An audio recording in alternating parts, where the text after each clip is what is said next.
338장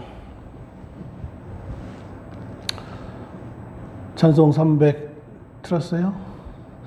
찬송 338장 찬송합니다. 338장입니다.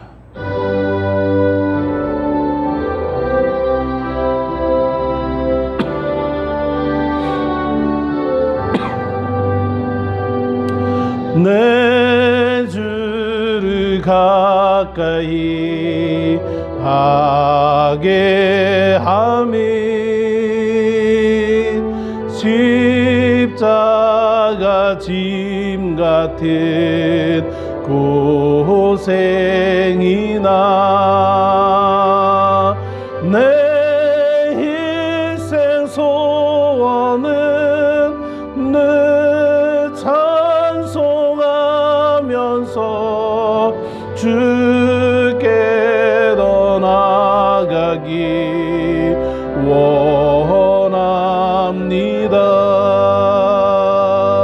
내 고생하는 것 옛 야곱이 돌베개 베고 잠 갔습니다. 꿈에도 소원이 늘 찬송하면서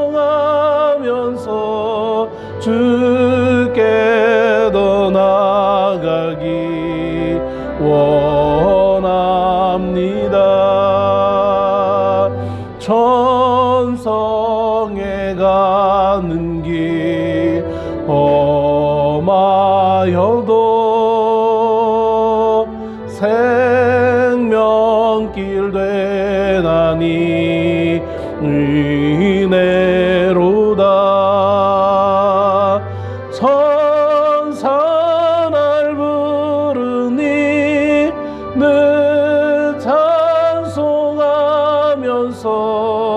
주께 더 나아가기 원합니다.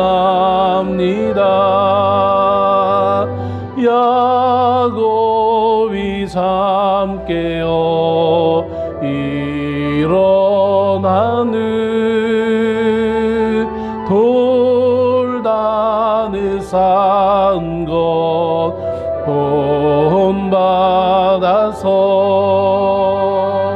숨질 때 되도록 늘 찬송하면서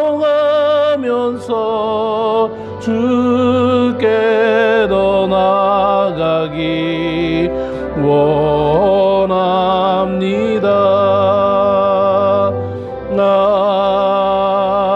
아멘. 우리 함께 마음을 정돈하시고 하나님을 예배합니다. 먼저 우리의 죄를 고백하는 회개의 기도 시간 갖겠습니다. 다 같이 회개의 기도 드리십니다.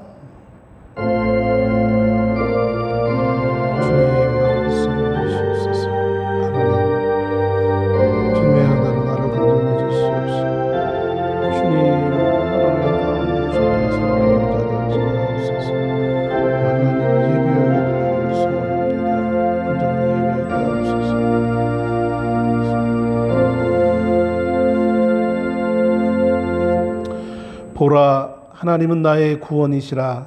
내가 신뢰하고 두려움이 없으리니 주 여호와는 나의 힘이시며 나의 노래시며 나의 구원이심이라. 할렐루야. 아버지 하나님 감사합니다. 오늘도 하나님을 온전히 예배하기를 소원합니다. 주님, 우리의 마음과 뜻과 정성을 모아서 하나님만을 기억하며 하나님께만 영광 돌리는 예배를 드릴 수 있도록 나를 붙잡아 주시고 그리스도의 거룩하신 그 보혈이 내 모든 죄 가운데 덮여짐을 통하여 그 죄가 하나도 기억되지 않게 하시고 하나님과 이 불쌍한 인생이 함께 만나고 연합하고 교제하는 이 은혜의 시간 되어질 수 있게 하여 주시옵소서. 예수님의 이름으로 기도하옵나이다. 아멘. 찬송 425장 찬송 드립니다. 찬송가 425장입니다.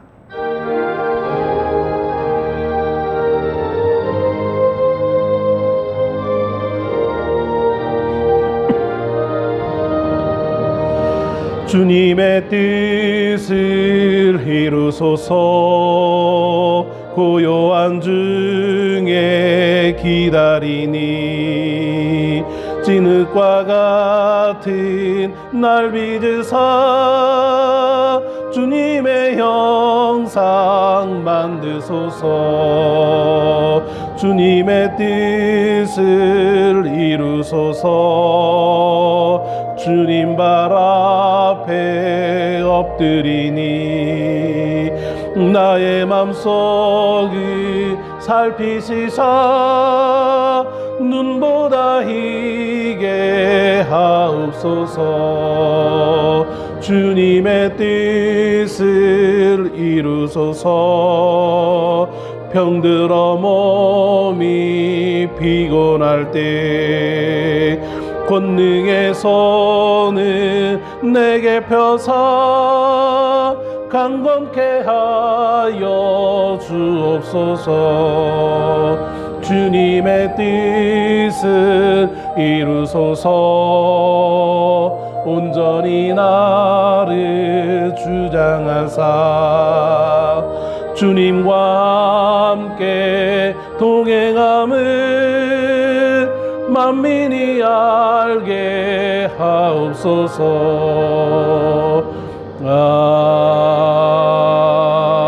아멘. 사도신경으로 우리의 신앙을 고백합니다. 전능하사 천지를 만드신 하나님 아버지를 내가 믿사오며 그 외아들 우리 주 예수 그리스도를 믿사오니 이는 성령으로 잉태하사 동정녀 마리아에게 나시고 본디오 빌라도에게 고난을 받으사 십자가에 못 박혀 죽으시고 장사한 지 사흘 만에 죽은 자 가운데서 다시 살아나시며 하늘에 오르사 전능하신 하나님 우편에 앉아 계시다가 저리로서 산 자와 죽은 자를 심판하러 오시리라.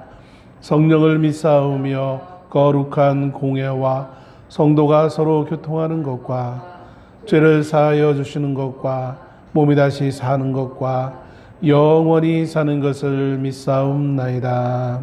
아멘. 교동문 59번 함께 같이 교독하시겠습니다. 교동문 59번입니다.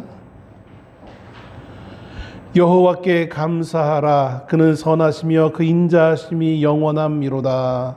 신들 중에 뛰어난 하나님께 감사하라. 그 인자하심이 영원함이로다. 주들 중에 뛰어난 주께 감사하라. 그 인자하심이 영원함이로다. 홀로 큰 기이한 일들을 행하신 이에게 감사하라. 그 인자하심이 영원함이로다. 지혜로 하늘을 지으신 이에게 감사하라. 그 인자하심이 영원함이로다. 땅을 물 위에 펴신 이에게 감사하라. 그 인자하심이 영원함이로다. 큰 빛들을 지으신 이에게 감사하라. 그 인자하심이 영원함이로다. 해로 낮을 주관하게 하신 이에게 감사하라. 그 인자하심이 영원함이로다. 달과 별들로 밤을 주관하게 하신 이에게 감사하라. 그 인자하심이 영원함이로다. 애굽의 장자를 치신 이에게 감사하라. 그 인자하심이 영원함이로다. 이스라엘을 그들 중에서 인도하여 내신 이에게 감사하라. 그 인자하심이 영원함이로다. 강한 손과 펴신 팔로 인도하여 내신 이에게 감사하라. 그 인자하심이 영원함이로다. 아멘. 찬송가 251장 찬송 드립니다. 251장입니다.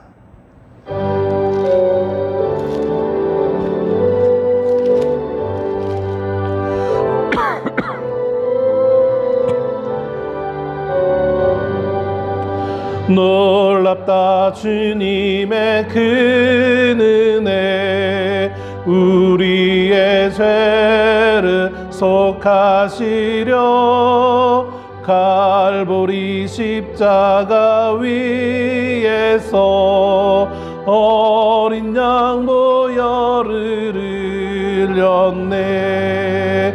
주의 은혜 우리의 죄를 다 씻었네.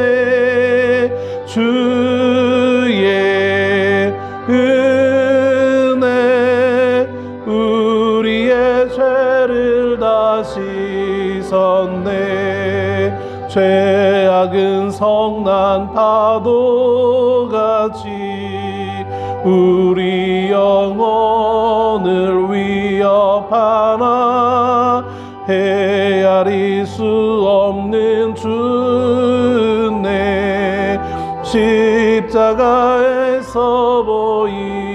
보이셨네. 주의 은혜 우리의 죄를 다 씻었네. 주의 은혜 우리의 죄를 다 씻었네. 죄악에 물든 영혼들을 주께서 피로 씻으시네. 지금도 흐르는 그 피에 눈보다 더 이게 씻으라. 주의 은혜 우리의 죄를 다 씻었네. 주의 은혜 우리의 죄를 다 씻었네. 비할 수 없는 그 은혜를 믿는 자에게 거저주네. 형제여 주 앞에 나와서 더 지체 말고 곧 받으라. 주의 은혜 우리의 죄를 다 씻었네.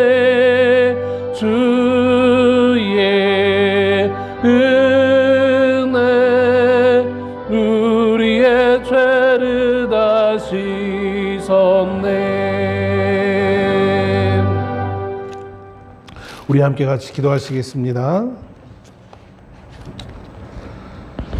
참 좋으신 여호와 하나님 감사합니다. 오늘도 주님 앞에 나와 하나님을 예배하기를 소원합니다. 우리가 드리는 이 예배가 단지 그냥 형식적인 예배가 되지 않기를 소원합니다. 주님, 한 주간 동안 우리가 믿음으로 살겠느라고 다짐하며 지난 주일을 흩어졌지만 그렇게 흩어져서 살아왔던 한 주간의 모든 삶이 얼마나 하나님 말씀을 기억하며 순종하였는지 돌아보면 너무나 많은 부족함과 저 죄됨의 모습이 있음을 고백합니다. 하나님, 우리를 긍휼히 여겨 주시옵소서. 하나님의 놀라운 그 자비하심이 나의 삶과 나의 모든 생각과 나의 모든 행실 가운데 그대로 덧입혀지기를 간절히 소원합니다. 그로 말미암아 우리의 모든 허다한 죄들이 다 덮어지게 하시고 다시는 하나님 앞에 그것이 기억되지 않게 되어짐을 통하여 우리가 하나님과 온전한 하나가 되어지는 영광에 함께 동참할 수 있는 우리가 될 수 있기를 간절히 원합니다. 오늘도 주님의 그 은혜로 말미암아 주 앞에 서서 주님을 예배합니다.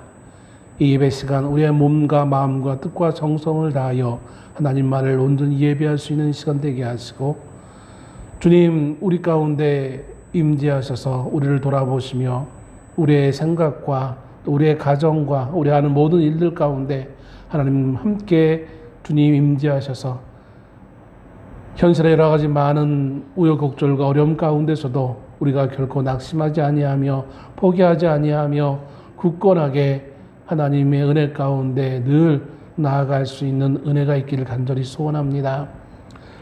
우리의 왜곡된 모든 것들이 어지럽혀진 모든 것들이 다 회복되어지게 하시고 마땅히 있어야 될 자리에 우리가 있게 하시고 마땅히 하나님의 자녀로서의 삶의 모습을 보여야 될 것을 그렇게 보일 수 있는 성도의 삶을 살아갈 수 있는 우리가 될 수 있기를 소원합니다. 연약함 가운데 하나님 앞에 나오고 싶어도 나오지 못하는 심령들이 있는데 하나님 그들과 함께 하셔서 그들을 위로하시고 아픈 육체를 치유하게 하시고 그 영혼의 고통을 아버지 하나님 감찰하시사 그를 누르는 그 어둠의 세력 가운데서 그를 건져내 주시옵시고 주님이 이전에 돌아와 함께 예배할 수 있는 은혜가 있기를 간절히 소원합니다. 주여, 오늘도 이 부족한 자를 세우셨사오니 성령의 놀라운 은혜 가운데 주님 하나님의 말씀만을 바르게 대언할 수 있게 하시고 그 말씀 한 절 한 절들이 듣는 귀한 주의 성도들의 심령 가운데 새겨지게 하시며 그 말씀이 늘 성도의 삶을 인도하는 생명의 말씀으로 역사하여 주시옵소서. 이 교회를 주님께서 기억하시고 하나님 이 교회가 하나님 앞에 바르게 세워지게 하시고 이 지역사회에서 그리스도를 증거하는 교회로 든든히 세워져 갈 수 있는 은혜가 있을 수 있도록 축복하여 주옵소서. 예배 마치는 시간까지 하나님 홀로 영광 받아 주옵시기를 간절히 원하오며 우리 주 예수님의 이름으로 기도하옵나이다. 아멘. 하나님의 말씀 보십니다. 보실 말씀은 신약성경 요한복음 4장 3절에 있는 말씀부터 보십니다. 요한복음 4장 3절 말씀부터 12절까지의 말씀입니다.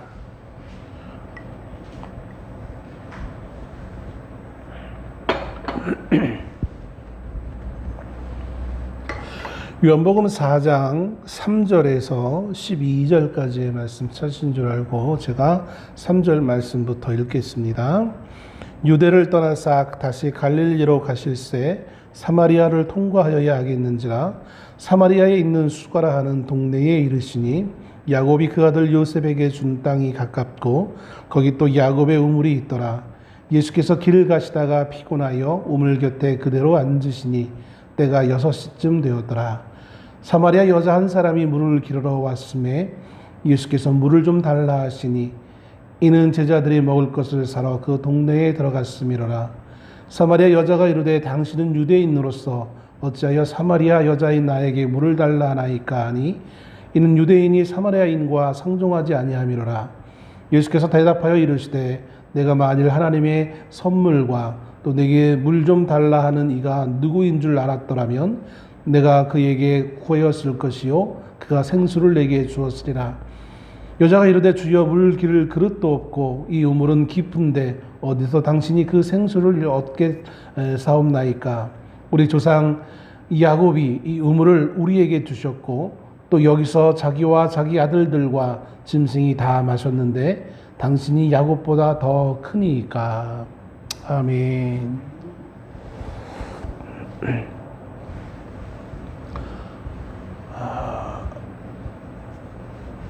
드디어 더운 날씨가 많이 좀 시원해졌다고 하기에는 좀 뭐하고, 물론 이제 새벽에 이런 때는 약간 좀 쌀쌀한 느낌도 있지만 그렇게 더웠던, 며칠 전까지 그렇게 더웠던 날씨 기온이 갑자기 뚝 떨어지는 것 같은 느낌적 느낌이 드는 것을 봅니다.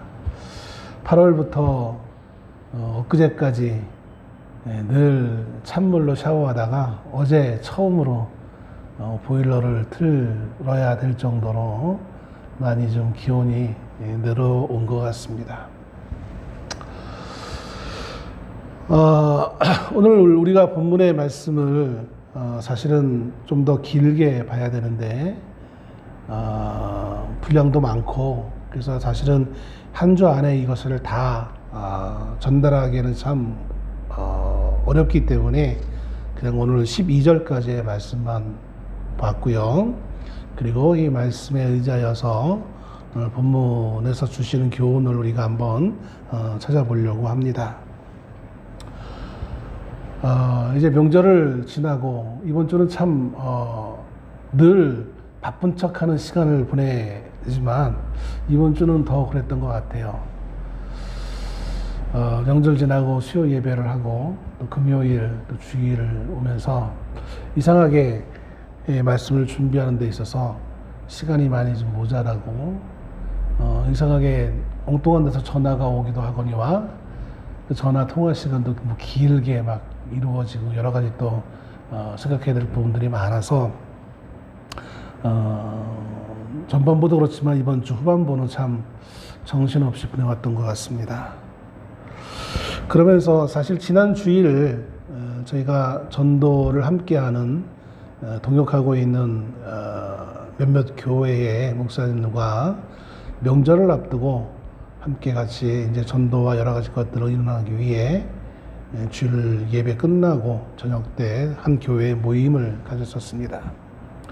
그곳에서 여러 가지 이야기를 나누다가 우연찮게 오늘 본문의 말씀에 있는 사건을 어느 목사님이 질문하고 서로 그것에 대해서 대답하는 그런 시간을 짧게 가졌습니다. 그러면서 이번 주는 이 말씀을 들고 그래 이 말씀을 가지고 우리가 한번 교훈을 받아야 되겠다라는 생각을 하게 되어졌고 준비하게 되어졌습니다.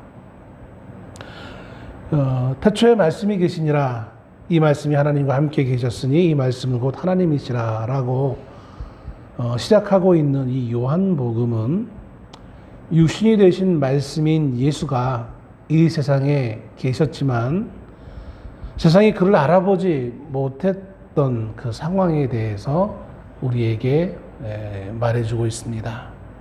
그러면서 그 예수가 우리와 함께 하신 예수가 어떤 분이신지를 요한복음은 우리에게 설명해 줍니다. 그리고 더 나아가서 그 예수 그리스도를 만난 사람들에 대해서 소개하고 있지요. 그 예수를 만난 사람들이 처음부터 어떤 모습이었는지, 그들이 예수를 만나면서 바로 만나자마자 예수가 어떤 분인지를 이해하고 알았던 사람은 하나도 없던 것을 봅니다. 성경 전체에서도 마찬가지이지만 요한복음은 계속해서 사람들이 예수를 처음 만날 때 그분이 어떤 분이신지에 대해서 오해하고 있었다라고 묘사하고 있는 것을 봅니다. 그리고 어떤 이들은 끝까지 예수가 어떤 분인지 모르고 예수님과의 만남이 이제 끝나는 어떤 그런 모습, 그런 경우도 있는 것을 보게 되어지죠. 또 어떤 이들은 처음에는 예수님이 어떤 분인지 몰랐지만 그분과 함께하면서 그것이 짧은 시간이었던 어떤 이들은 긴 시간인 경우도 있지만 점점 예수에 대한 오해를 이제 불식하고 예수에 대한 올바른 지식을 알게 되어지고 그분으로부터 주어지는 하나님의 선물에 대해서 이해하게 되어지고 그리고 그 안에서 참된 자유로운 하나님의 백성이 되어지는 모습을 우리에게 보여주고 있는 것도 보게 되어집니다. 오늘 본문에 나와 있는 이 한 사마리아 어느 한 여인도 이와 같은 상태에 놓여 있던 사람이었습니다. 예수님과의 대화를 통해 점차 불신이었던 이 여인은 신앙의 사람으로 바뀌어지게 되어집니다. 어둠에 있던 사람이 빛의 영역으로 옮겨오게 되어지고 눈먼 상태에 있던 사람이 눈뜬 상태로 바뀌어지게 되어집니다. 예수님에 대해서 오해하고 있던 사람이 예수님을 이제 이해할 수 있는 상태에 놓이게 되어지는 것을 보게 되어집니다. 오늘 짧은 이 본문의 말씀을 통하여서 바로 이 한 여인과 예수님과의 만남을 통하여서 우리에게 가져다주는 교훈은 과연 무엇일까요? 본문을 보기에 앞서 먼저 우리는 이스라엘의 지리적인 그 환경을 조금 짧게나마 이해할 필요가 있을 줄로 압니다. 마치 우리나라가 수도권과 남부 지역 보편적으로 이렇게 구분을 하죠. 뭐 남부, 중부, 수도권 이런 식으로 이렇게 구분하고 있는데 이스라엘도 마찬가지입니다. 남쪽은 유대 지방, 예루살렘을 포함한 남쪽을 유대 지방이라고 보편적으로 성경에서 그렇게 표현하고 있고요. 중부 지방에는 중간에 사마리아 지방이 있습니다. 그리고 마지막 이스라엘 북쪽의 갈릴리 지방으로서 성경은 묘사하고 있습니다. 이것이 뭐 정확한 행정적 명칭이라기보다는 우리가 이해하기 쉽게 성경에서 이렇게 이스라엘을 세 구역으로 나누어서 보편적으로 표현하고 있는 것을 보게 되어집니다. 그런데 오늘 본문의 말씀은 예수님께서 이 남쪽이었던 유대 지역에서 북쪽인 갈릴리 지역으로 이제 가시는 그 상황을 3절에서 묘사하고 있습니다. 갈릴리라는 것은 우리가 잘 알다시피 예수님의 고향 땅입니다. 그리고 예수님이 처음 공생의 사역을 시작하면서 처음 이 갈릴리 지역을 중심으로 하여서 복음의 내용을 설교하시며 사람들의 연약한 부분을 치유하시고 하는 그런 모습들을 우리가 복음서에서 발견해 볼 수 있을 것이죠. 오늘 예수님은 이 갈릴리 지역에서 이 복음을 증거하다가 잠시 남쪽인 예루살렘을 방문하셨습니다. 그리고 그 모든 일을 마치시고 다시 이제 북쪽으로 올라가야 될 상황에 놓이게 되었습니다. 자, 근데 여기서 한 가지 많은 분들이 다 이해하시겠지만 남쪽에서 북쪽으로 가기 위해서는 당연히 중간 지역, 이 사마리아 지역을 통과해야 됩니다. 어린아이도 다 상식적으로 상식이 아니라 다 너무나 자연스러운 거 아니겠습니까? 남쪽에서 북쪽으로 가려면 중앙을 거쳐서 가는 것은 당연합니다. 이스라엘 사람들에게 있어서 남쪽에서 북쪽, 유대 지방에서 갈릴리 지역으로 가고자 할 때 두 가지의 통행 방법이 있었습니다. 하나는 그냥 제가 방금 말씀드린 것처럼 남쪽 유다에서 중간 지역인 사마리아를 통과해서 북쪽으로 가는 길이 있습니다. 또 다른 길이 있는데 남쪽 유다에서 북쪽으로 바로 올라가는 것이 아니라 동쪽 요단강을 건너가는 것입니다. 요단강을 끼고 북쪽으로 올라가다가 북쪽쯤 가면 다시 요단강을 건너 서편으로 와서 갈릴리 땅에 돌아가는 것입니다. 우회하는 것이죠. 마치 중간 지역인 이 사마리아가 뭐라 그럴까요? 뭔가 막힌 장애물이 있어서 장애물처럼 여기는, 그래서 장애물을 우회 통과하는 듯한 그러한 길이 있습니다. 그런데 대다수의 유대인들은 첫 번째 길인 남쪽에서 사마리아 중간을 걸쳐서 북쪽으로 가는 길을 선호하기보다는 우회 통과하는 것을 더 선호했습니다. 사실 남쪽에서 북쪽으로 바로 가면 3일이면 갈 수 있는 길이었는데 우회 통과를 함으로 말미암아 3일보다 배나 되는 시간을 필요로 하는 그 우회 통과하는 길을 유대인들은 더 선호하는 것을 보게 되어집니다. 여기에는 이유가 있습니다. 그것은 유대인들과 사마리아인들과의 오래된 그 관계에 있어서의 문제 때문에 그렇게 하게 되어진다는 것이죠. 유대인들은 사마리아인을 같은 유대인으로 취급하지 않았습니다. 사마리아인과 함께 하는 것을 꺼려했고, 사마리아인들과 함께 식사하는 것은 하나님의 백성으로서 자신을 더럽히는 행동으로 간주하던 때였습니다. 왜 그런고 하니 기원전 722년에 원래 솔로몬이 죽은 다음에 이스라엘은 남과 북으로 나뉩니다. 남유다와 북이스라엘이었죠. 그 남북조 시대를 지나던 와중에 기원전 722년에 북이스라엘이 아수르라는 제국에 의해서 점령을 당합니다. 그리고 많은 이 북쪽 지역에 있었던 이 사마리아 땅에 있었던 북이스라엘의 백성들이 아수르 제국에 의해서 포로로 사로잡혀 갑니다. 그래서 아수르 제국 이곳저곳으로 이제 흩어지게 되었습니다. 마치 우리가 일제시대에 민족 말살 정책이라는 그런 말을 들어보신 기억이 있을 모르겠어요. 이것처럼 아수르는 처음부터 북이스라엘을 점령하고 북이스라엘의 많은 특별히 사마리아 지역 땅에 있는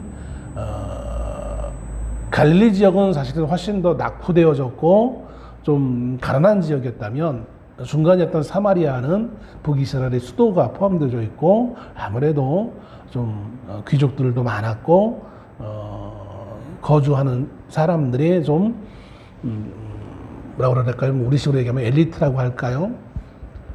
그렇기 때문에 의도적으로 이 사마리아 지역에 있던 많은 사람들을 사로잡아가고, 그리고 그 땅에, 그 비어있는 그 땅에 아수르가 또 다른 정복한 다른 민족의 사람들을 사마리아에 데리고 와서 여기서 정착하도록 그렇게 정책을 진행했던 것을 보게 되었습니다. 그러다 보니까 포로로 사로잡혀가지 않은 유대인과 이제 이방 민족이 함께 섞여 살다 보니까 같이 이제 한 그 민족으로서의 정체성을 잃어버리게 되어지죠. 세계사적으로 보면 우리 대한민국을 한민족, 하나의 단일 민족으로 우리는 참 많이 교육을 받았습니다. 지금 학교 교육은 어떻게 가르치는지 모르겠지만 저희들은 어렸을 때 우리 한국을, 한민족을 단일 민족이라고 참 많이 세뇌시켰던 것 같아요. 그때는 어려가지고 그런가 보다 하고 그냥 아무 생각 없이 받아들였는데, 나중에 한 대학생쯤 되면서 생각해 보니까 이게 말이 되나라는 생각을 해봐요. 우리는 엄청난 전쟁의 횟수를 가지고 있는 일본과 또 중국의 대륙에 있는 이민 타민족으로부터 많은 침략을 받았던 민족인데, 당연히 그때 당시에 수많은 사람들이 죽고 포로로 잡혀가기도 하고 여러 가지 자의반 타의반, 혹은 그 이전부터라도 타민족이 참 많이 왔다 갔다 했는데 단일민족이라고 하기에는 좀 너무 어거지가 아닐까라는 생각을 해보기도 했습니다. 아무튼 유대인들도 우리 민족 못지않게, 아니 어쩌면 우리보다 훨씬 더 지독하게 혈연을 참 중요시하는 민족입니다. 우리는 그냥 단일민족이라는 어떤 정치가들의 정치적 어떤 목적이 가미된 그런 의도로서 학교에서 가르쳐 왔다면, 유대인들은 단지 정치가들의 정치 목적을 떠나 훨씬 더 궁극적인 구원의 문제에 관련되어지는 것을 여기기 때문에 이들은 자신의 민족 혈연에 대해서 매우 그들의 그 혈통의 순수함을 대단히 강조하던, 값어치를 여기던 그런 민족인 것을 보게 되었습니다. 그렇기 때문에 결코 이 정통 유대인들의 입장에서는 그 사마리아 지역을 지나가는 것조차 그것이 정말 편안함에도 불구하고, 시일을 훨씬 앞당기는 여행길임에도 불구하고 그럴 것을 선호하기보다는 좀 불편하고 시간이 많이 걸리더라도 우회 요단강을 건너서 요단 동편 지역으로 올라가다가 다시 또 강을 또 한 번 건너는, 서쪽편으로 건너는 이런 그 불편함을 갖는 것을 그렇게 당연한 것으로 여겼던 그런 시대였습니다. 오늘 본문의 말씀에 보면 예수님은 그런 보편적인 유대인들의 방식과는 다르게 4절 말씀에 보면 사마리아를 통과하여야 하겠는지라 라고 이렇게 예수님의 의도하심을 설명해 주고 있는 것을 보게 되었습니다. 즉 예수님은 보편적인 유대인들처럼 우회하지 않고 그 사마리아를 굳이 지나갈 이유가 있었다는 사실을 이 본문의 말씀을 통해서 우리에게 암시하고 있는 것입니다. 그렇다면 왜 예수님은 이 사마리아 길을 굳이 가야만 했을까요? 다른 많은 유대인들의 오해를 사면서까지 예수님이 이 사마리아 땅을 밟아서 그를 통과해야 되는 그 이유는, 아마 이어지는 모든 사건의 본문에 이제 요한복음 4장과 여러 가지 내용을 아무리 봐도 그 이유는 한 가지예요. 다른 이유로 성경은 기록하고 있지 않아요. 그건 뭐냐면 이 본문에 나와 있는 이 한 여인을 만나고 또 이 여인이 살고 있는 그 마을의 사마리아 주민들을 만나기 위한 목적으로 예수님은 굳이 유대인들이 꺼리는 이 행동을 선택하여서 지금 행하고 있음을 우리는 유추해 볼 수 있다는 것입니다. 예수님은 필요에 의해서 굳이 이 사마리아 땅을 지나면서 이 여인을 만나고자 하는 계획을 가지시고, 그리고 여인을 드디어 만나게 되어지고, 만난 그 여인과 대화 가운데 예수님의 목적을 이루시는 것을 보게 되어집니다. 오늘 본문에 따르면 예수님께서 사마리아 수가라는 곳에 이르렀을 때 예수님은 그 여행으로 인하여서 매우 지쳐 있었음을 설명해 주고 있습니다. 그리고 마침 지쳐 있는 예수님 앞에 무엇이 있었느냐면 야곱의 우물이 있었다라고 성경은 우리에게 보여주고 있습니다. 그리고 이 야곱의 우물이라는 이름이 붙어 있는 이 우물은 바로 이 여인과 만나는 장소였던 것입니다. 그리고 이 여인과 본문의 말씀을 따라 본다면 만난 시간이 6시쯤으로 소개되어지고 있습니다. 야곱의 우물에서 이 여자를 처음 만난 예수님은 이 여인에게 물을 좀 달라고 7절 말씀에 이렇게 요청하는 모습을 보여줍니다. 야곱의 우물이라는 것은 이스라엘의 조상 중에 하나였던 야곱이 판 우물이라는 의미입니다. 우리가 창세기를 보면 야곱이 양떼들을 이끌면서 이곳저곳 가는 곳마다 우물을 팠던 기록이 몇 군데 있는 것을 보게 되어지죠. 이 모습을 보면서 저는 이런 생각을 해봅니다. 이게 정말 야곱의 우물이 맞을까? 성경의 말씀을 그러면 의심하는 겁니까? 라고 누가 말할지 모르겠지만 우리가 성경에 나와 있는 것을 사실로 받아들이지만 때로는 성경이 의도적으로 우리가 생각하는 그 사실이 아님에도 불구하고 그냥 허용하는 때가 종종 있는 것을 보게 되어서요. 왜냐하면 그것은 누구 필요에 의해서. 생각해 보십시오. 이 야곱이 우물을 판 때가 언제였겠습니까? 수많은 시간이 흘렀어요. 거의 2000년 가까이 흐른 시간이었어요. 야곱과 지금 예수님이 이 수가성에서 이 여인을 만나는 이 시간, 이 상황까지의 그 시간적 그 간극은 거의 2000년이에요. 2000년 전에 판 우물이 지금 예수님 시대 당시에도 있을까? 물론 있을 수도 있겠죠. 있을 수도 있겠지만, 그러나 그렇다고 하기에는, 이거 참, 도무지 이해할 수 없는. 그냥 이게 진짜 야곱이 팠다라기보다는, 마치 그 야곱이 판 것처럼 사람들이 그렇게 이해하고 있었을 뿐이지, 그 2000년 전보다는 조금 더 최근에 이 우물을 파지 않았을까라는 생각을 해보게 되어집니다. 물론 고대는 오늘날처럼 그 시간의 흐름에 대한 그 어떤 느끼는 그 간극이 좀 더 더딜 수밖에 없긴 하겠지만, 그럼에도 불구하고 2000년 전에 판 그 우물이 지금까지 사용하고 있다라고 생각하기에는 여러 가지 좀 현실적으로 불가능하지 않을까. 그러나 이제 고대인들, 뭐 지금 현대인들도 마찬가지겠지만 고대인들은 어떤 미신적인 어떤 그런 부분, 여러 가지 어떤 종교적인 부분들 때문에 그렇게 여기고 받아들이는 경우가 많아요. 그럴 경우 성경은 때로는 그것이 아님에도 불구하고 그냥 그것을 인정해 주는 경우가 종종 있어요. 왜냐하면 그것은 진리와는 상관이 없는 거기 때문에.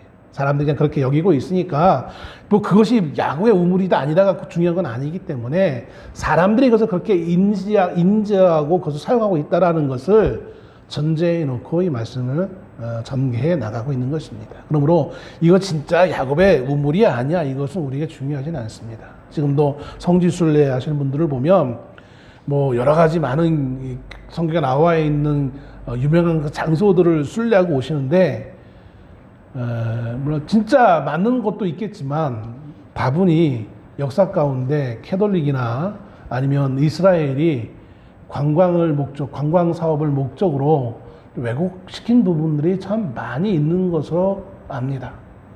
우리는 그냥 그렇게 여기고 거기에 때로는 엄청난 감동을 받고 오시는 경우도 많이 있는데, 감동받은 분에게 그거 아니야 라고 하기에는 좀 뭐하기도 하고, 뭐 저는 한 번도 성수를 해보지 않았기 때문에 어떤지 모르겠지만 아무튼 그런 것이 아닐까라는 생각을 해보게 되었습니다.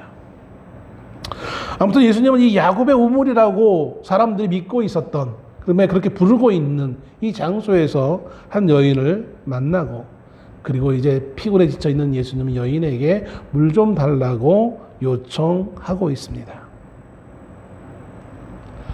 이 남자가 여자에게 마실 물을 달라고 청하는 이 아주 어떻게 보면 일상적인, 흔히 있을 법한 그런 평범한 상황이었습니다. 그런데 이 평범한 이 상황이 사실 그 당시의 시점에서 본다면 이건 매우 놀랄 만한 상황인 것을 우리는 이해해야 될 줄로 압니다. 왜냐하면 예수님의 이 요청은 그 당시 사람들이 생각하고 있던 매우 중요한 관습을 깨는 파격적인 행동이었기 때문에 그래요. 종교적으로, 인종적으로, 또 남성과 여성인 그 성에 관련된, 성에 근거한 사회적 어떤 금기를, 그 경계를 넘어가는 상황이었습니다. 앞에서 말씀드렸듯이 정통 유대인은 사마리아인에게 이야기를 걸지 않게 되어 있습니다. 말을 섞는 것 자체가, 사람이 말을 하다 보면 어떻게 되겠어요? 침이 튀게 되겠죠. 침이 튀어가지고 알게 모르게 몸에 닿거나 옷에 닿으면 그 부분이 불결해진다라고 여기던 그런 시대였어요.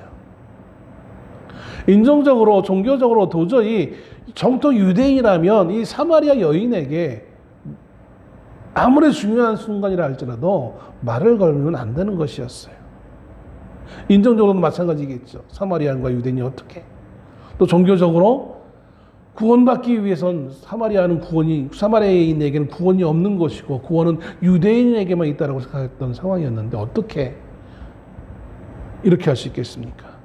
또 우리도 이제 유교 국가에 이런 것처럼 유대인들도 마찬가지예요. 남자가 여자에게 이렇게 쉽게 낯선 곳에서 낯선 사람을 만나서 동성도 아니고 서로 이성에게 이렇게 말을 건다는 것은 그렇게 쉬운 것은 아니었던 것을 보게 되었습니다.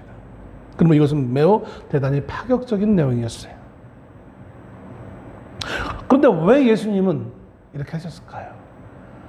유대 선생이라는 사람이 좀 그걸 참지 못해가지고, 그래, 어떻게 이런 일을 할 수 있어? 라고 유대인들이 봤다면 예수님을 아마 좀 모욕했을 거예요. 그게 잘못해서 꾸짖었을 거예요. 그럼 정말 예수님이 정말 목이 말라서, 우리가 생각하는 것처럼 정말 목이 말라서 물을 꼭 마셔야 되기 때문에 이 여인에게 물을 달라고 청한 것일까요?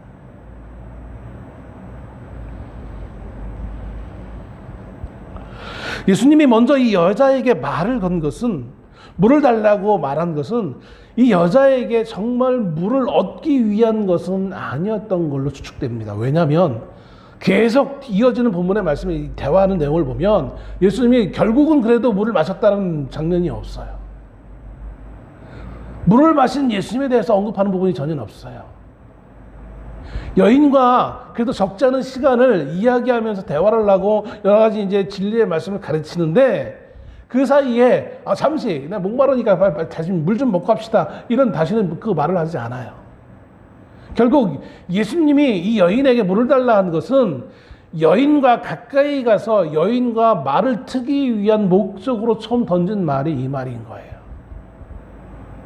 그리고 이것은 단지 육신의 물을 의미하는 것이 아니라 예수님이 주고자 하는 그 선물에 대한 것을 암시하기 위해 물이라는 하는 매개체를 말해 주고 있는 것을 보게 되었습니다. 예수님이 먼저 이 여자에게 말을 건 것은, 예수님은 이 여자가 속한 세상에 오셔서 모든 사람에게 비치는 참 빛이었기 때문에 그런 것이었어요. 요한복음 1장 9절인가요? 참 빛이신 예수님에 대해서 언급하고 있는 부분이 있어요. 참 빛인 예수 그리스도께서 이 땅에 오셔서 그 빛을 비추기 위해서 이 땅에 오셨어요. 오늘 굳이 예수님이 유대인들이 사용하지 않는 길을 굳이 선택하여서 지금 이 시간에 이 여인을 만난 것은 참 빛이신 예수님이 이 여인에게 빛을 비춰 주기 위해서 지금 이곳에 함께하고 있다는 거예요. 이 여자가 아직 깨닫지는 못했지만 빛이 세상 가운데로 들어오신 것입니다. 이 여인의 세상 가운데로 들어온 거예요. 여인의 이 세상에, 여인의 어떤 시각 안에 예수님이 빛으로 지금 다가오고 있다는 사실인 거예요. 이 여자는 아직 분별할 수 없었지만 진리의 말씀이 그 여자에게 말씀 지금 되어지고 있는 것이었다는 사실인 것입니다. 사마리아 여자는 예수님이 그저 무엇인가 자신에게 달라고 부탁하는 사람으로 이해했지만 그 보여지는 그 내용을 놓고만 본다면 한 남자가, 한 유대인이 나에게 뭘 달래라고 하는 지극히, 사실 이것은 사실이에요. 그죠? 이루어진, 나타난 사실이에요.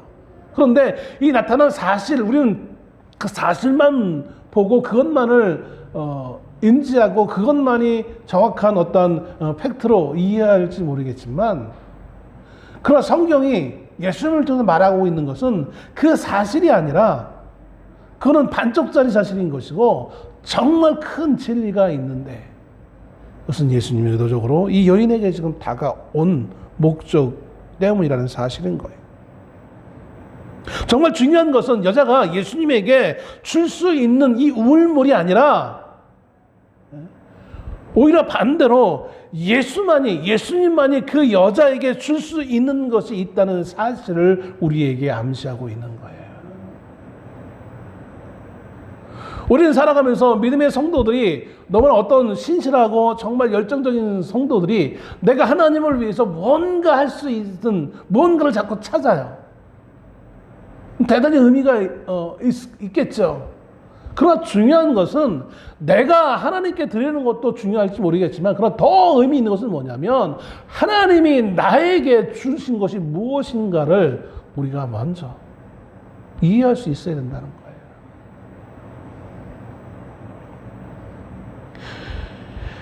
이 여인은 그저 보이는 야곱의 우물물에서 떠서 줄 수 있는 이 평범한 물에 관련되어진 것에만 관심을 가지고 있지만, 예수님이 이 여인에게 다가오셔서 하시는 말씀은 그 평범한 물이 아니라 영원히 목마르지 않는 생명의 물에 관련되어지는 것을, 생수에 대해서 이 여인에게 주시고자 하는 목적으로 이 여인에게 다가와 지금 말씀하고 있다라는 거예요.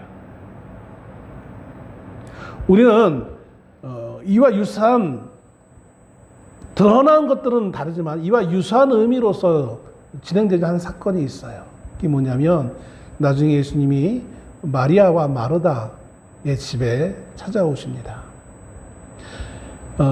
마르다는 예수님이 오신 것을 너무나 기뻐서 예수님을 대접하기 위해 정성껏 부엌에 나가서 음식들을 준비합니다.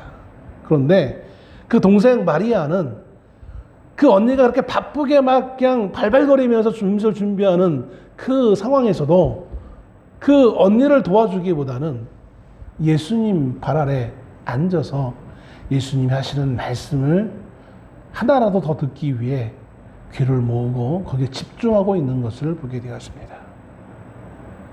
언니가 너무나 화가 나서, 예수님, 내가 이렇게 바쁜데 제 동생에게 좀, 예수님께서 말씀해 주셔서 저 동생 보고 날 좀 도와주라고 좀 말씀해 주세요 라고 했을 때, 예수님은 오히려 동생 마리아를 두둔하는 것처럼 이 좋은 것을 마리아는 선택했다라고 말씀하고 있는 부분을 보게 되었습니다. 마르다는 내가 가지고 있는, 내가 정성을 다해서 최선을 다해서 내가 예수님을 대접해야지라는 거기에 온 정신이, 온 마음이 모아졌다면, 마리아는 내가 줄 수 있는, 예수님이 내가 줄 수 있는 것보다는 예수님부터 받아야 될 것에 대해서 먼저 생각하고 그것을 받기를 사모하여서 예수님 발 앞에 앉아 있었던 것을 보게 되었습니다. 물론 우리가 헌신하지 말라는 의미는 아닙니다. 그러나 우선적인 것이 있다라는 거예요. 예수님은 이 사마리아 여인에게 단지 우물에 있는 그 물을 마시기, 좀 대접받기 위해서 이 여인에게 말을 건 것이 아니었어요. 여인이 알지 못하는 생수를 주시기 위해 참 빛을 비추시기 위해서 이 여인에게 다가오신 거예요. 여러분, 하나님은 우리에게 오신 이유도 마찬가지예요. 우리를 구원하신 목적도 마찬가지인 거예요. 우리가 이 땅에서 누리는 그 모든 것들 분명히 우리에게 필요한 것들이에요. 꼭 있어야 될 것들이겠죠. 먹고 사는데 필요한 것들이에요. 그런데 예수님은 단지 그것을 우리에게 주시기 위해서 우리를 부르신 것은 아니라는 거예요. 더 근본적인 것, 더 근원적인 것을, 영원한 것을 우리에게 주시기 위해 예수님이 우리를 부르신 거예요. 우리에게 오신 거예요. 근데 우리는 이것을 이해하지 못하고 1차적인 것들에 매여서 더 영원한 것들에 대한 관심을 놓치는 경우가 너무나 많은 안타까운 상황들을 직면하게 되었습니다. 예수님은 이 여인에게 물을 마시게 해달라고 요청하면서 그 여인에게 낯선 사람이 그리스도임을 깨닫게 할 기회를 주십니다. 한 사람의 생명을 위한 예수님의 애쓰심을 우리는 이 본문의 말씀을 통해서 볼 수 있는 거예요. 모든 편견과 모든 사회적 어떤 시각을 다 제거하시고 오로지 한 여인만을 바라보시면서 그 여인에게 줄 수 있는 가장 영원한 것, 가장 귀한 것, 진리를, 참 생명을, 참 빛을 주시기 위해 예수님은 이 여인과 대화하고 있는 것입니다. 우리는 이 여인에 대해서 이 이야기를 이 여인은 대단히 부정한 여인이야 라고 이해하고 있다는 거예요. 그래서 이 부정한 여인을 그럼에도 불구하고 예수님이 사랑하셨어, 이렇게 이해를 해요. 그러면서 우리는 감동을 받습니다. 이 부정한 여인조차 사랑한 예수님, 얼마나 편견 없는 사랑을 하셨어.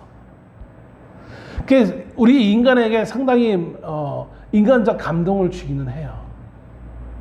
그런데 사실은 이 여인은 부정한 여인이 아닌 것을 보게 되었습니다. 부정한 여인을 사랑한 예수님, 물론 감동을 주는 것이겠지만 그러나 그것은 사실이 아니에요, 엄연히.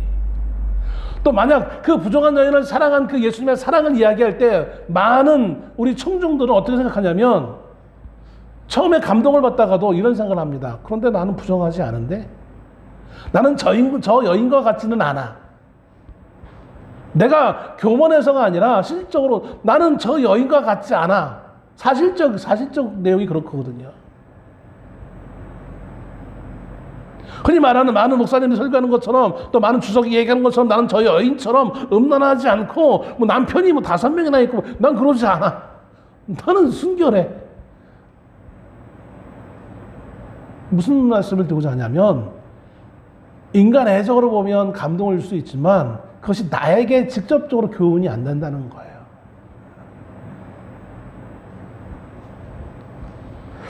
그럼 왜 우리는 이 여인을 부정한 여인으로 그동안 이해했는가? 지난 주일날 목사님들하고 얘기하면서도 어느 목사님이 처음 얘기 꺼낸 목사님이 그러는 거예요. 나는 최근에 이 사실을 알았다라는 거예요. 저는 그 말을 하시는 목사님의 말을 듣고 충격받았어요. 아니 어떻게 그걸 이제 알았지? 어떻게 이제 알았지? 예전부터 제가 이 본문의 말씀을 보면서 늘 안타까운 게 그런 거였어요. 지금도 수많은 성도들이 때로는 성경을 좀 이해하기 위해서 목사님들한테 교훈받기도 하지만 나름 개인적으로 유튜브를 찾아본다든지 혹은 주석을 찾아본다든지 해요. 유튜브에서는 어떻게 설교하고 있는지 모르겠지만 대부분의 주석서들은 이 여인을 부정한 여인이라고 이야기합니다. 그 이유는 두 가지 이유예요. 하나는 이 여인과 예수님이 만난 시간이 6시라는 거였고, 두 번째는 좀 전에 말씀드린 것처럼 여인에게 남편이 5명이었다는 거예요. 여인이 한 명의 남편을 가지고 살아가는 게 당연한 거 아닙니까? 근데 5명의 여인이에요. 근데 예수님이 그 말 중에 마지막 그 5번째 남편도 네 남편이 아니라는 거야. 이게 무슨 뜻이야 도대체? 아니 분명히 마지막 남편이 있는데 그 남편도 네 남편이 아니야. 이게 한글을 읽겠는데 이게 무슨 뜻인지 모르는 경우가 많아요. 그래서 예전에 제가 어렸을 때도 보면 목사님 설교하는 걸 가만히 들어보면 이 부분을 참 이상하게 설명하시는 분들이 참 많았어요. 주석도 그렇게 많이 이야기하고 있고요. 이게 문제인 거예요. 성경에 복음서에 보면 시간에 대한 언급이 있는 부분들이 있어요. 근데 어떤 경우에는 그 시간을 같은 사건인데 다르게 설명하는 부분이 있어요. 근데 왜 그러냐면 성경이 잘못 쓴 게 아니라 성경은 이 복음서는 두 가지 시간 배경을 가지고 표현을 합니다. 하나는 유대식 시간 계산법으로 쓰는 경우가 있고 하나는 로마식 시간 계산법으로 사용하는 경우가 있어요. 로마식은 지금 우리가 생각하고 있는 그 시간대를 그대로 생각하시면 돼요. 근데 유대식은 좀 달라요. 유대식은 아침 해가 시작되어지는 그 시간이 하루 처음 시작이에요. 그래서 오전 6시가 보편적으로 뭐 그때는 정확한 시계가 아니기 때문에 그냥 관습적으로 우리가 한다면 대략 오전 6시가 시작하는 거예요. 0시이면서 12시예요. 그럼 7시가 1시고. 그렇게 하다 보면 6시는 언제가 됩니까? 정오, 낮 12시가 6시가 되어지는 거예요. 보편적으로 낮에 유대는 덥기 때문에 저녁 때 물을 깃습니다. 근데 낮에 물을 깃는 여인은 좀 문제가 있는 여인들이에요. 사람들과 어울릴 수 없는 사람들, 천한 여인들, 정숙하지 못한 여인들이 낮에 다른 사람들이 없을 때 가는 거예요. 그래서 6시라고 했으니까 낮 12시 유대식으로 계산해서 낮에 갔으니까 이 여인은 부정한 여인이야. 더군다나 두 번째 이유인 남편이 5명이라고 했으니까 남편이 어떻게 1명도 아니고 5명이나 돼. 부정한 여인이야. 이렇게 해석한다는 거죠. 그러나 여기서 우리의 착각이 있는 거예요. 복음서 가운데 마태, 마가, 누가는 유대식으로 계산을 하고 있지만 이 요한복음만큼은 로마식으로 시간을 표현하고 있어요. 나중에 예수님이 빌라도에게 그 재판을 받는 그 시간을 보면 똑같이 6시예요. 만약 12시였다면 이미 그 시간에 예수님이 십자가에 못 박혀 있을 시간이에요. 근데 이미 못 박혔는데 빌라도가 그 시간에 못 박혀 있는 예수님에게 십자가형을 언도할 수 없고 하는 것이 모순이란 말이에요. 요한복음은 그렇기 때문에 로마식으로 계산하는 게 맞아요. 그러면 이 시간은 오후 6시가 되어지는 거예요. 다음 왜 그런지 모르겠지만 많은 여인들이 있어야 되는 그 시간에 이 여인만 있는 거예요. 그리고 남편이 5명이었던 것도 이거는 흔히 유대 풍습의 계대 결혼이라는 것이 있습니다. 사두개인이 예수님에게 질문을 합니다. 부활이 없다고 믿는 사두개인이 어느 한 사람이 결혼을 했는데 제일 큰 첫째 형하고 결혼을 했는데 그만 첫째 형이 결혼하자마자 죽었어요. 그래서 유대 관습에 따라서 둘째가 형수인 첫째 형과 결혼했던 그 여인과 그 결혼 관계를 유지하면서 이제 자녀를 낳아서 그 후계를 이으려고 하는 거예요. 근데 둘째도 죽고 셋째도 죽고 하다 보니까 7명이 다 이렇게 죽었습니다. 나중에 천국 가면 누구 부인으로 다시 부활하는 겁니까? 이런 질문을 하죠. 그 질문한 것은 그만큼 유대 사회에 그런 제도가 좀 많이 사용되어졌다는 거예요. 실제로 이스라엘 조상 가운데 유다가 그런 경우였어요. 유다가 자기 큰아들에게 며느리를 짝지어서 결혼을 시키죠. 그런데 큰아들이 그만 죽습니다. 둘째 아들을 형수에게 주어서 가계를 이으라고 합니다. 근데 그 둘째도 죽습니다. 그리고 나서 막내가 있는데 너무 어리니까 이 막내조차 죽을까봐 유다가 머뭇거립니다. 근데 이 며느리, 다말이라고 하는 이 며느리는 후계를 이어야 되잖아요.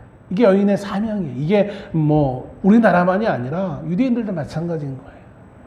그래서 꾀를 내죠. 원래 이제 전문적인 어떤 여인인처럼 창녀처럼 꾸미고 자기 시아버지와 관계를 맺고 가계를 잇습니다. 그게 예수님의 족보가 되어지는 거예요.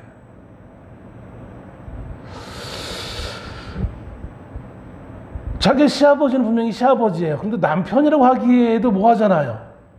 근데 분명히 자기 시아버지와의 관계 가운데서 아이를 낳아요. 아이의 아버지예요. 남편인데 남편이라고 말할 수 없는 거예요. 이게 지금 오늘 본문에 나오는 사마리아인과 똑같은 경우인지는 모르겠어요. 아마 그러나 중요한 것은 이 계대 결혼 아마 그런 관계에 있던 상황을 지금 언급하고 있는 거라고 추측해 보시면 이것이 더 합리적이라는 것이죠. 왜냐하면 이 여인이 정말 부정한 여인이고 음란한 여인이었다면 이 여인이 예수님을 만나고 여러 가지 진리를 깨우친 다음에 마을에 들어가서 사람들에게 얘기했을 때 이 여인의 말을 듣고 온 마을 사람들이 예수님을 만나기 위해 달려나옵니다. 만약 마을 사람들이 여인을 부정한 여인으로 여겼다면 이 여인이 한 말을 듣고도 마을 사람들은 움직이지 않았을 거예요. 그런데 이 여인의 한마디에 온 마을 사람들이 예수를 만나기에 옵니다. 그리고 더 중요한 것은 예수님과 이 여인과의 대화에 나와 있어요. 시간 관계상 사실은 이걸 다 얘기해야 되는데 시간 관계상 또 역시나 안 되네요. 아무리 주려고 해도 안 되네요. 이 여인과 대화를 가운데 우물물을 달라라는 이 말을 가운데 생수에 대해서 말씀하시죠.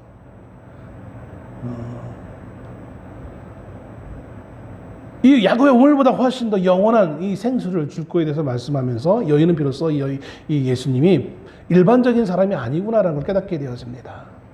야곱보다 크신 자입니까? 당신은 선지자인 것 같습니다. 근데 우리 조상들부터 내려오는 얘기가 있는데 그리스도가 오신다고 했는데 라는 거예요. 그러자 예수님은 바로 그 그리스도가 나다라고 말씀하십니다.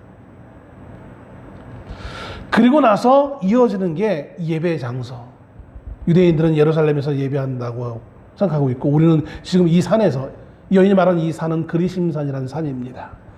유대인들이 처음 가나안 땅에 정착했을 때 축복의 산으로 여겼던 그 산. 어느 곳에서 예배하는 건지 메시아가 오면 어느 곳에서 예배를 드리는 것이 맞는 것인지 이런 예배의 의미들. 그러니까 보통 부정한 여인이 갖기에는 너무나 거룩한 영적인 문제들에 대해서 이 여인은 예수님에게 질문을 해요. 이것은 평상시 이 여인이 이 영적인 문제에 또 하나님과의 관계에 대해서 비록 유대인들이 부정하다고 여기던 사마리아 사람이면서 더군다나 여인이었음에도 불구하고 이 영적인 문제에 대단히 큰 관심을 가지고 있던 사람이라는 것을 암시해주고 있는 거예요. 그러면 이 여인은 부정한 여인이 아니라 오히려 유대인들도 지키지 못하던 율법에 더 훨씬 관심을 가지고 있던 사람이었음을 우리에게 좀 보여주고 있는 거예요. 그럼 본문의 말씀이 우리에게 의미하는 것은 무엇이겠는가? 내가 누군 줄 알았더라면 이라고 오늘 본문의 말씀을 정해봤어요. 예수님이 누군 줄 알았더라면 이 여인과 예수님과의 대화 가운데 이 여인이 기다리고 있던 것이 있었어요. 그것은 뭐면 바로 구원이라는 문제예요. 영혼에 관련되는 부분이에요. 진리에 관한 부분이었어요. 유대인도 마찬가지겠지만 반쪽짜리 유대인에 불과한 이 사마리아인조차도 그들의 구원을 위해서 율법을 통한 구원에 대한 그 확신을 얻기를 지금 이들은 기대하고 있었어요. 그래서 예배에 대해서 말하고 있는 거예요. 그런데 예수님은 그 율법에 기대고 있는 여인에게 율법이 아니라 예수 그리스도로 말미암은 구원이 주어짐에 대한 것을 지금 교훈하고 있는 거예요. 율법의 구원에 문제가 달려있는 게 아니라 예수 그리스도가 구원을 가져다 주실 분이라는 사실을 분명하게 선언하고 있는 거예요. 그러므로 이 여인의 모든 근심과 문제가 해결되어지고 기뻐하면서 예수님을 반겨 맞는 거예요. 그리고 동네 사람들에게도 그 그리스도에 대해서 설명해 주는 거예요. 앞에서 도중에 말씀을 드렸습니다. 내가 하나님을 위해 무엇을 줄 것인가? 물론 의미 있어요. 하나님 앞에 우리가 헌신을 해야 돼요. 그러나 그거 못지않게 그보다 훨씬 더 먼저 우리가 생각해야 될 것은 하나님이 우리에게 주신 거예요. 하나님이 우리에게 주신 것들에 대한 온전한 이해가 없이는 우리의 헌신은 의미가 없는 거예요. 때가 되어지면 우리가 예배하나니 하나님께 예배하는 자는 신령과 진정으로 예배할지니라. 신령과 진정, 이건 성령과 진리로라고 어떤 분들이 이렇게 설명을 합니다. 마음과 뜻과 정성을 다한 이 하나님을 향한 이 예배는 하나님이 우리에게 주신 것을 온전히 이해해야만 비로소 가능한 것입니다. 우리를 구원하신 분이 그리스도 예수라는 사실을 우리가 온전히 이해할 때야만 우리가 진정으로 하나님 앞에 감사하며 예배할 수 있고 우리의 삶이 헌신된 삶으로 살아갈 수 있는 거예요. 내가 가지고 있는 어떤 것으로 우리가 하나님 앞에 나가는 것이 아니라 하나님이 우리에게 오신 거예요. 내가 그 어떤 무엇도 하나님께 드리지 않았음에도 불구하고 나는 그냥 이 땅에, 이 세상에 속한 자로서 이 세상의 것에 만족하며 삶을 살아가고 있는데, 근데 문제는 이 세상의 것은 만족하는 것 같이 보이지만 만족할 수 없다라는 거예요. 물을 마셔도 시간이 지나면 또 목말라 해요. 또 마셔야 돼요. 그런 인생의 삶을 살고 있는 이 여인에게 영원히 목마르지 않은 생수를 주겠다라고 말씀하시는 거예요. 내가 가지고 있는 것들은 아무리 지금 내가 충족된 것이 보이지만 다시 필요로 해요. 내가 가지고 있는 물질은 많은 것 같이 보이지만 더 많은 물질을 요구해요. 건강한 사람은 더 건강해지려고 노력을 해요. 필요 없다는 것은 아니에요. 이때 분명히 있어야 되는 것들이에요. 그러나 그것이 우리에게 100% 만족을 가져다 줄 수는 없어요. 우리는 계속 끊임없이 자꾸 자극을 받고 또 다른 것을 요구하고 또 다른 것을 채우려고 해요. 그런데 주님이 주시는 것은 그 한 번의 주심을 통하여 우리의 모든 것들을 필요하지 않게끔 만들 정도로 완벽한 것을 우리에게 주신다는 거예요. 우리를 만족하게 하게 하시는 그 하나님이 주신 그 선물, 구원의 선물, 영원한 생수를 주시는 예수 그리스도와 그분이 주신 그 은혜를 우리가 묵상하며 단전 살아갈 수 있는 우리가 될 수 있기를 소원합니다. 기도하겠습니다. 주님 감사합니다. 우리를 사랑하심으로 이 땅에서 삶을 살아가고 있던 우리들에게 먼저 다가오셔서 우리에게 진리의 참빛을 비춰주시고 우리에게 생명을 주시고 영원히 목마르지 아니하는 생수를 허락하신 그리스도 예수가 오늘도 나와 함께 하시고 나에게 말씀하시며 나와 함께 하자고 하시는 것을 우리는 믿습니다. 주님, 그 예수 그리스도를 우리가 온전히 묵상할 수 있게 하시고 그분이 나에게 주신 그 영원한 그 선물을 우리가 감사하며 그것에 만족하며 살아갈 수 있는 우리가 될 수 있게 하옵소서. 예수님의 이름으로 기도합니다. 아멘. 찬송 288장 찬양합니다. 288장입니다.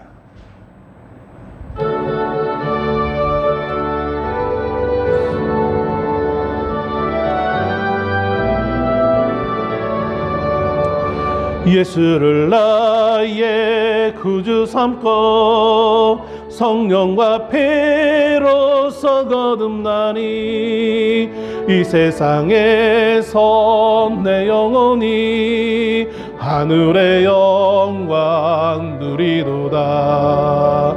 이것이 나의 간증이요 이것이 나의 찬송이세. 나 사는 동안 끊임없이 구주를 찬송하리로다. 온전히 주께 맡긴내요. 사랑의 음성을 듣는 중에 천사들 왕래하는 것과 하늘의 영광 보리로다. 이것이 나의 간증이요 이것이 나의 찬송이세. 나 사는 동안 끊임없이 구주를 찬송하리로다. 주 기쁨 누림으로 마음의 풍랑이 잔잔하니 세상과 나는 간 곳 없고 구속한 주만 보이도다. 이것이 나의 간증이요 이것이 나의 찬송일세. 나 사는 동안 끊임없이 구주를 찬송하리로다.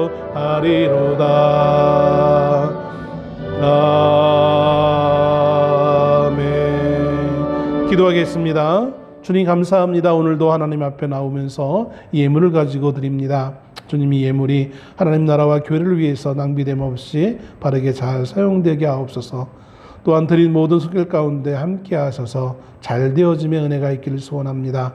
물질로 인하여서 시험 당하지 않게 하시고 어려움 당하지 않게 하시고 하나님 허락하신 그 복을 온전히 누르며 오히려 많은 이들을 향하여서 나누어 주며 꿔줄 수 있는 그런 복된 삶으로 살아갈 수 있는 주의 진정한 성도가 되어줄 수 있도록 축복하시고 함께하여 주시옵소서. 예수님의 이름으로 기도하옵나이다.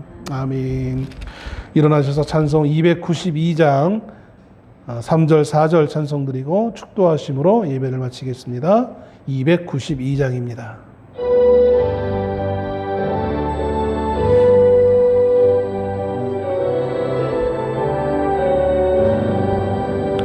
주 없이 살 수 없네. 내 주는 아신다.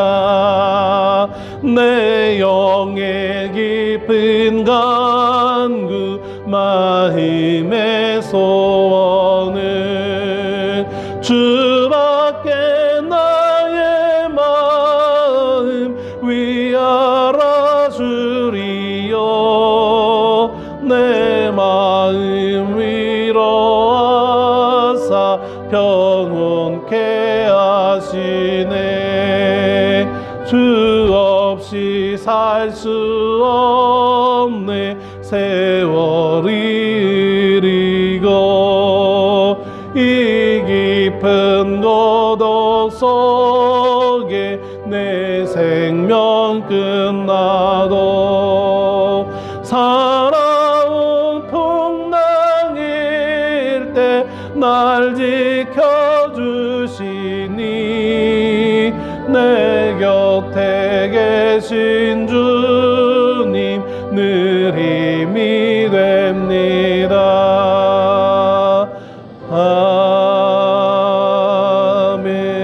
아멘. 기도하겠습니다.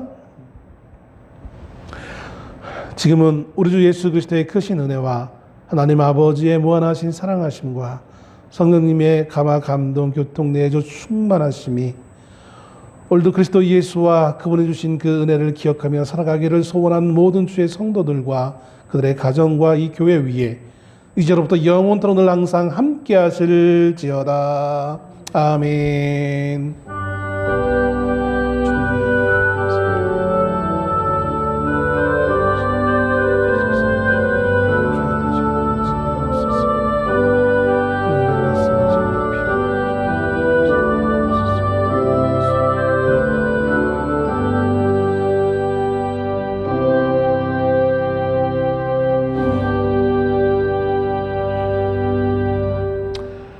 이상으로 예배를 마칩니다. 맛있는 식사하시고 복된 한 주간 되시길 주로 축원합니다. 감사합니다.